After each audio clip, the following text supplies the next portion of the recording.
Now on the right side here, I want to focus on templates first.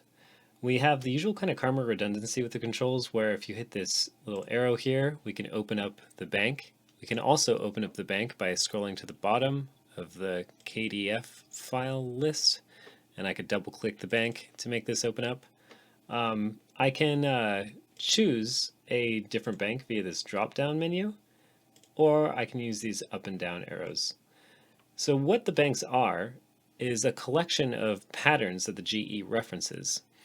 If I open up Bank A and then I click on Rhythm Templates, we see this list pop up. Now this is the same list that's referenced by the GE, and in fact all GEs. These are global.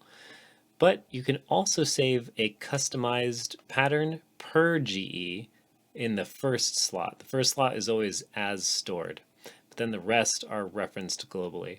So I can move this slider here. Usually slider 2 is our rhythm pattern, and it will change this rhythm pattern here, which of course changes how the GE sounds. If we just have the normal one, it sounds like that, but then if I change the rhythm pattern, it changes. But which rhythm pattern it changes into depends on the template that the GE is referencing. So let me just click up a few times, and this is the first one on the list. You can see it says 32nd, and if I pop up the rhythm templates, you can see the first one says 32nd. But if we go to ROM Bank B and look at the rhythm templates, the first one says 64th triplets. So I'm going to close all these, and then click this up arrow right here. And now this is referencing a whole new bank, but it's kind of a glitch where it doesn't automatically change to the new bank. I would in fact need to go down and then back up, and you can see now we're referencing the items in the other template ROM bank. You can make your own banks that GEs can reference in the user banks, and that's easy to do by simply editing a pattern and then clicking store. So I'll do that right now for you. Sorry, this reset because I did a cut.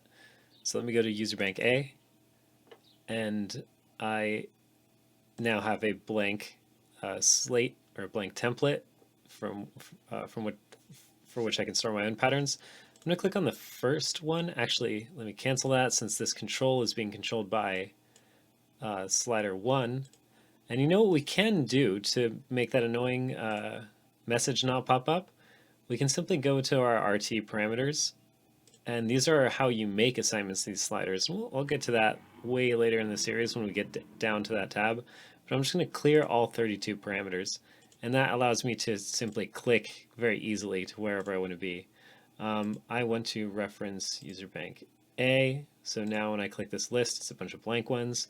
I can click on a blank pattern, create my pattern, and then just click store, and then I can rename it. I don't know, user rhythm 1. And then the location is already selected, and I'll just hit that, and now I have user rhythm 1. So in my user bank A, my rhythm templates, you can see that that's there. And if I did have my assignment still, actually, in fact, I could just simply initialize the GE. That will reinitialize all of my real-time parameters. And if we go to the rhythm pattern and I go to change my template, oh, sorry, it also initialized which template it's referencing. There we go, user bank A. And now jump up here. There we go. That's my pattern that I created in the template that I created. Now, if I really only wanted to make one basic pattern, then I would probably be better off just making that pattern in as stored, which would be saved with that individual GE. But if I'm trying to make like a very complex uh, sound, if I'm trying to make like a bunch of different beats or whatever to be referenced in a song with a lot of different tiny variations, then I can make a whole template. So that's templates in a nutshell.